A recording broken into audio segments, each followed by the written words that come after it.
Começa agora. Descobrindo a Revista Espírita. Os fatos, os fenômenos, as análises que auxiliaram Allan Kardec a consolidar os alicerces do Espiritismo. Descobrindo a Revista Espírita. Pesquisa e apresentação, Luiz Armando de Freitas Ferreira.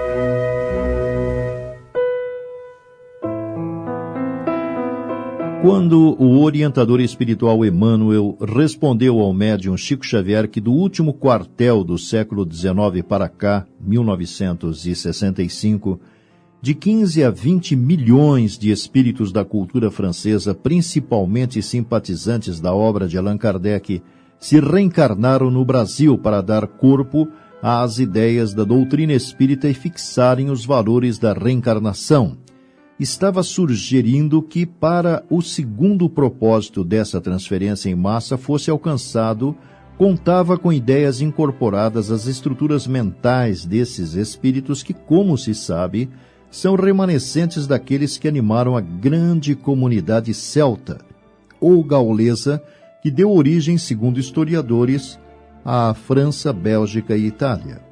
No número de abril de 1858 da Revista Espírita, Allan Kardec desenvolve interessantes argumentos sobre as conexões entre espiritismo e druidismo praticado por aquele povo, reproduzindo interessante texto de autoria desconhecida que confirma sua suposição. Afirma Kardec saber-se com efeito que a Gália é ainda em nossos dias o mais fiel asilo da nacionalidade gaulesa, que entre nós sofreu profundas modificações, apenas roçada pela dominação romana, que nela se deteve pouco tempo e fracamente, preservada da invasão dos bárbaros pela energia de seus habitantes e pelas dificuldades do seu território, submetida mais tarde à dinastia normanda, a qual, entretanto, se viu obrigada a lhe deixar um certo grau de independência. O nome de Gales, Gália, que sempre conservou, é um traço distintivo pelo qual se liga sem descontinuidade no período antigo. A língua quínrica fala outrora em toda a parte setentrional da Gália, jamais deixou de ser usada. Muitos costumes são igualmente gauleses. De todas as influências estranhas, a única que logrou um triunfo completo foi o cristianismo, mas não o conseguiu sem grandes dificuldades relativamente à supremacia da Igreja Romana, cuja reforma no século XVI não fez mais do que determinar a sua queda, há muito preparada, nessas regiões cheias de um sentimento de indefectível independência. Pode-se mesmo dizer que, convertendo-se ao cristianismo, os druidas não se extinguiram totalmente na Gália, como na nossa Bretanha, e em outras regiões de sangue gaulês, argumentando que os temas desenvolvidos nas tríades estão mesmo tão completamente fora do cristianismo que as raras influências cristãs que aqui e ali se infiltraram no seu conjunto, logo à primeira vista se distinguem do fundo primitivo. Os druidas tinham uma predileção particular pelo número 3 e o empregavam especialmente, como mostram a maioria dos monumentos gauleses, para a transmissão de suas lições, que, mediante esse corte preciso, mais facilmente era gravada na memória. Desta série de tríades, as 11 primeiras são consagradas à exposição dos atributos característicos da divindade. É óbvio que nesta seção as influências cristãs, como era fácil de prever, tivessem ação maior.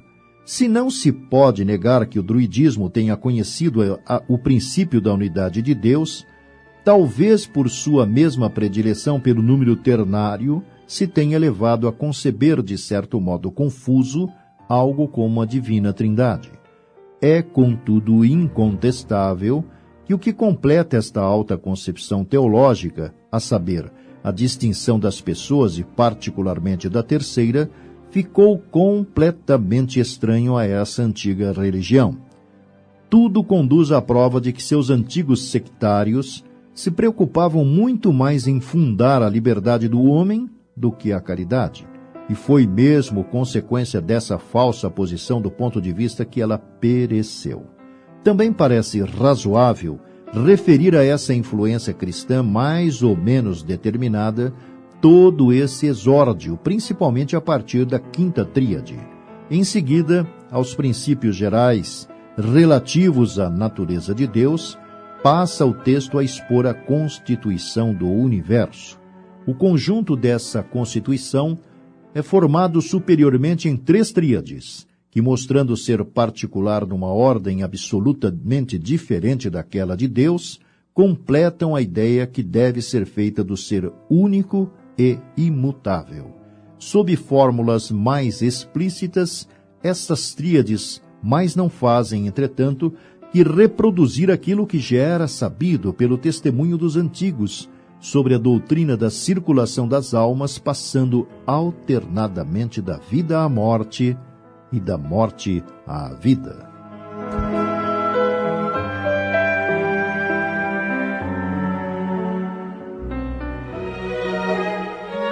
Você ouviu Descobrindo a Revista Espírita. Pesquisa e apresentação, Luiz Armando de Freitas Ferreira.